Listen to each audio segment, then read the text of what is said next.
All right, we are live. So I am here today with Sam Leverson out of Minnesota with Endina Realty. Hey, Sam. Hey, how's it going? Great. And Ann Uchtman in Cincinnati with Star One. Hey, Ann. Hey guys. So we thought today there's some big drama around pocket listings. And can you give us some background so we know, like, at least have a basis? Yeah, I sure can. Today when we talk about pocket listings, which is a listing you have coming up, but isn't necessarily ready for the market yet, for one reason or another, we think of clear cooperation. So clear cooperation is a set of rules that was handed down by NAR that every MLS has to follow. And in the past, we could say, if I had a listing coming up, say in 2 weeks or something, I could market it privately to any brokerage that I wanted, or in any private Facebook group. But now the rule is you can put it in a Facebook group or on Facebook in public view. Doesn't matter if the group is private or public or what, but it has to be live within one business day. So what's the difference between pocket listing and coming soon? So in our market, I'm in Cincinnati. I know, Sam, you're in a different market. Coming soon has an actual coming soon sign in the yard. That's a requirement. It has to be active for showings within 10 days. And it has to have, whenever you're advertising it on any social media or anywhere, it has to say the showing start date. So coming soon, starting today, but showing start, July 6th or something like that. But a pocket list is, Sam, is that the same rules for you, or do you guys have different rules? Do you have It's similar. We do have the coming soon status. I can't remember who I was talking to, but it was in Montana, like we were just talking about. They actually don't have a coming soon status, which blows my mind. We didn't Anyway. used to have it for a long, I mean, we Really? just got it. I feel like it's been like, what, a year? A couple years. Couple Yeah, years. well, yeah. they changed the rules a little. Yeah. Yeah. Once they brought out that rule, we immediately had it. But our rule is you have to have it listed or active for showings within 20 days of coming soon. It's the same, like if you're marketing it, you have to have it in coming soon status within one business day. We don't have to have a coming soon sign on our yard sign at all, but I mean, I think the only difference is the 21 day versus 10 days. Yeah, I will say, and this is a key thing too that I forgot to add. On our coming soons, you cannot allow early showings and you Yes. cannot take an offer ahead of time, and they actually make the seller sign something. They understand the advertising rules and the showing and offer rules.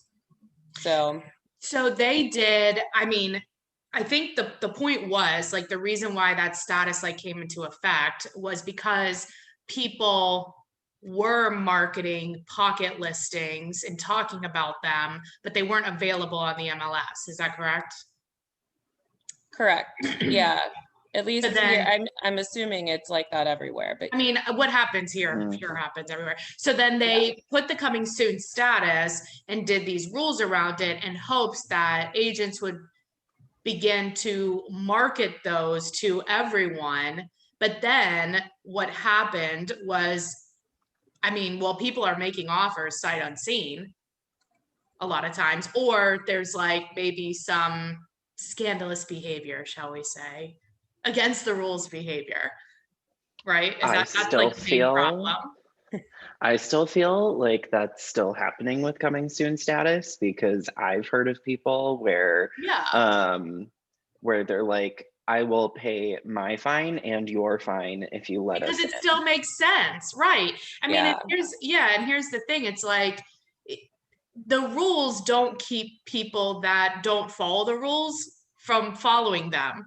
They still are not going to follow the rules, and it happens all the time. How many coming soons have you seen that the day they are live, they're already pending? They're pending. And how is that 1 even hour. possible? Right. Yeah. But Sam, you're still pro pocket listing. So in your world, like what do Mm-hmm. you, how do you see the pocket listing being advantageous for the seller? Yeah, I think that's my question. Okay. So I mean, obviously we're just going off of what's best for the seller. What are they most comfortable with? With the market as crazy as it is, maybe they don't want to deal with 3 days of packed showings. Except now we're starting to shift back to maybe 2 weeks on market, so 2 Right. weeks of showings. So the pocket listing route is a way to kind of negate that headache of having to keep the house clean, having to feel like you can't live and breathe in your own home and still get a decent offer. I always tell people, But how do you market it? Because you're not allowed to, right?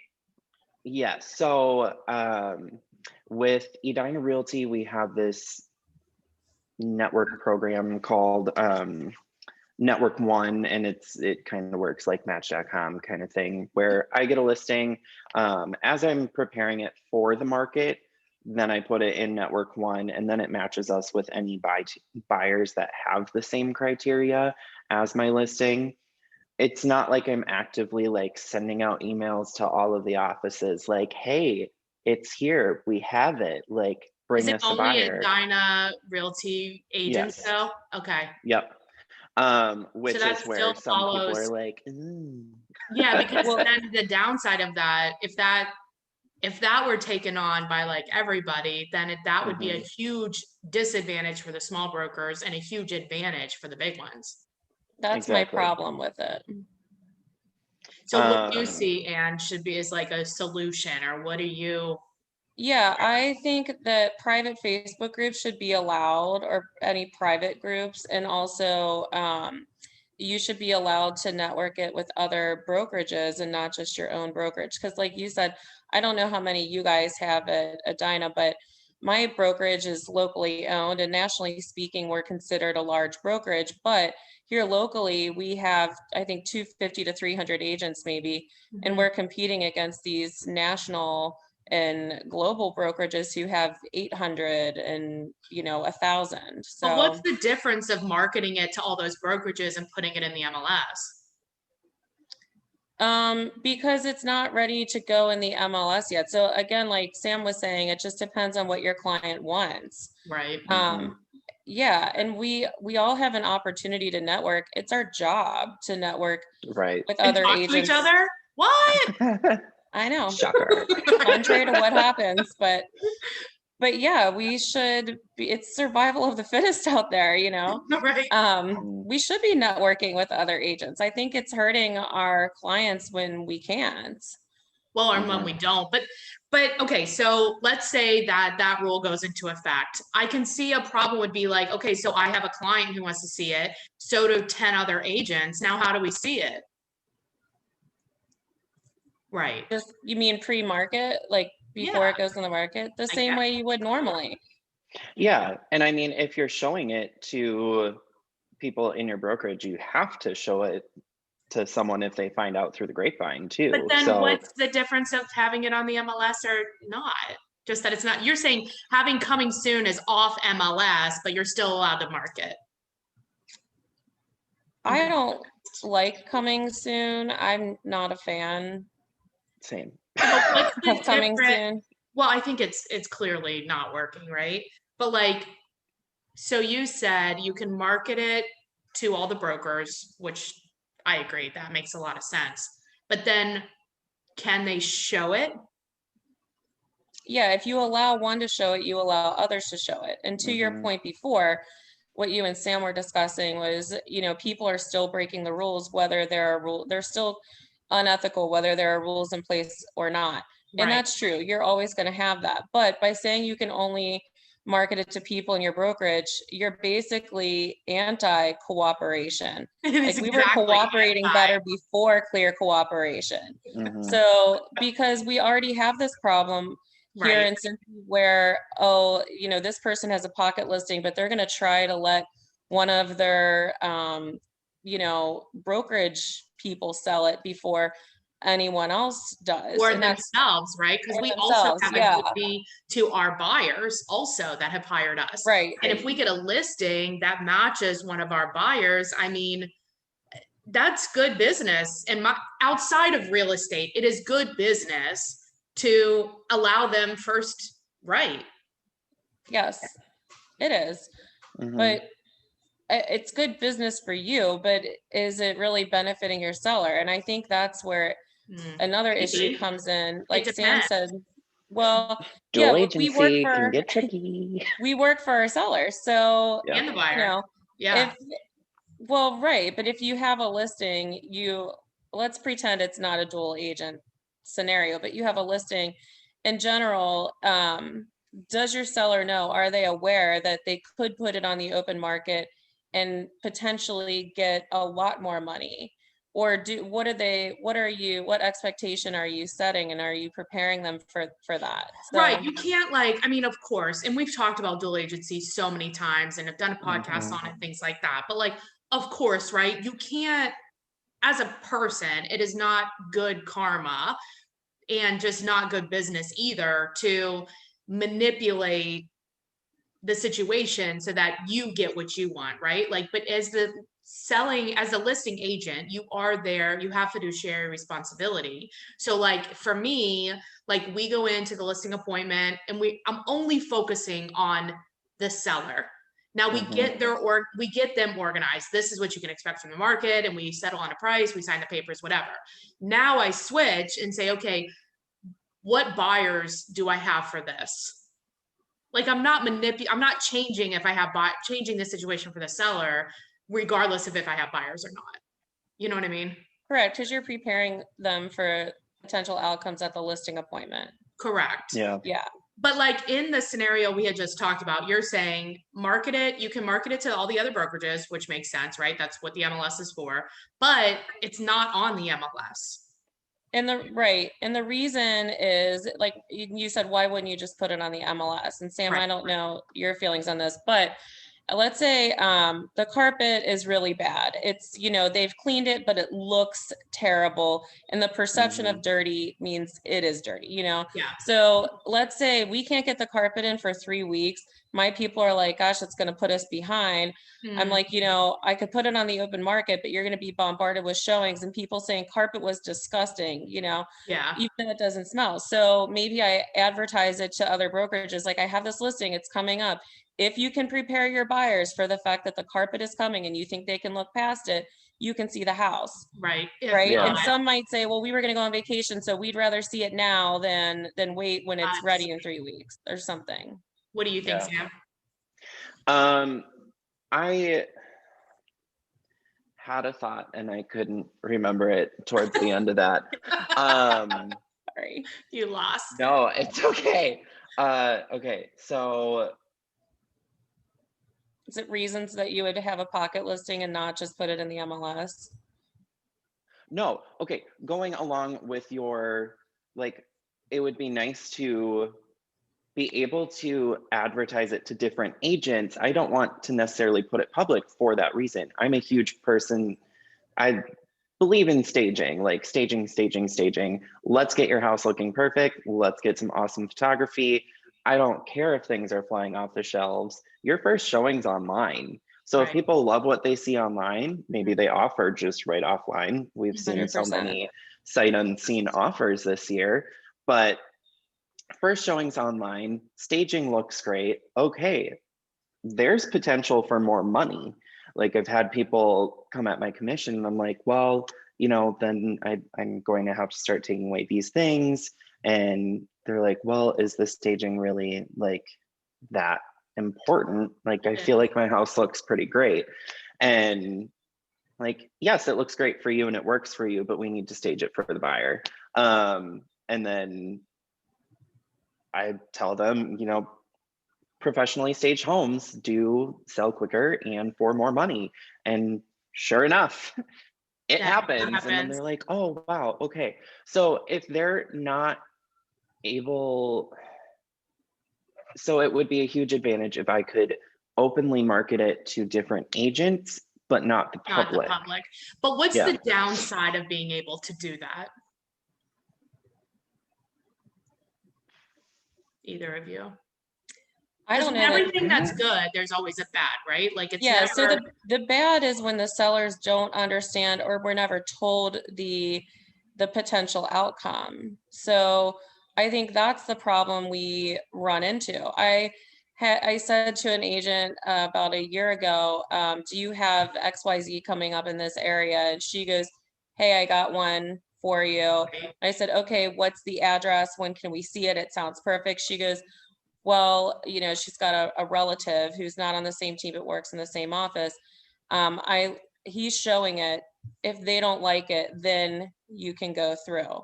right. And that's not okay, because I guarantee you that seller, if you said to a seller, you know, we've got two agents who are interested, but I only want to let my family member see it first, and then I'll show it to the other agent. They'd be like, wait, what? What if the other client was willing to pay more? What if, Right. you know, they were Multiple more offers. realistic buyers, right? So I think that's the problem, and it's an ethics problem with the And I agent. don't think that you can solve that problem by creating more rules. No, you No. can't, which is why we should just get away with clear cooperation. Get them out of the industry. Are we Right. cheersing to that, Sam? Also, yeah, I don't know. I also think sometimes as agents, listing agents, we assume that the buyer wants more money, but it is not always the case. This is why you have iBuyers and stuff like that. But I mean, in general, I agree with you. I just don't think our problem is coming soon or not, clear cooperation or not, pocket listings or not. It's like not the issue. The issue is anybody can be a realtor basically, and nobody ever loses their license, ever. Yeah. Well, Yeah. the deeper issue with that is we don't hold each other accountable. Because we don't have And backlash, because we have to work with these people. exactly. Right. And the problem, yeah, it's a systemic issue. We don't want backlash. We also, in order to change it, can't report things anonymously, because Right. someone's got to be like presenting a case. Mhm. But I don't know the solution, but yeah, that's another And I podcast. think like oh my God, it's much longer. And it will require some happy hour beverages, I believe, not coffee. 100%. Yeah. Have you guys seen it where they will put a listing in coming soon status and then have it not act, or you can't show it the day it comes active, but then you can the following day? Have you seen that happen? That should not be happening in our market, because that's a violation of our MLS rules and regulations. And Mhm. people will turn you in, because you can turn people in for that anonymously. And the MLS will call and be like, hey, you have to have this open for showings. It's in our board listing agreement, and most of us adopt the same Yeah. exclusive right to sell agreement, but that's shady.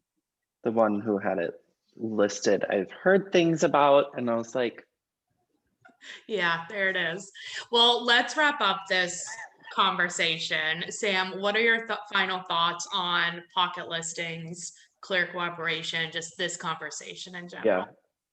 I will always be in favor of, you know, the whole pocket listing thing, just because I always think it's nice to at least have it on our networking site, just in case. If Yeah. something comes along and it fits everyone's needs, then hey, cool, congrats, Are you in let's get this favor done. of it being only to your real estate, like only to your realty group, or like for like what Ann was saying, for kind of everyone?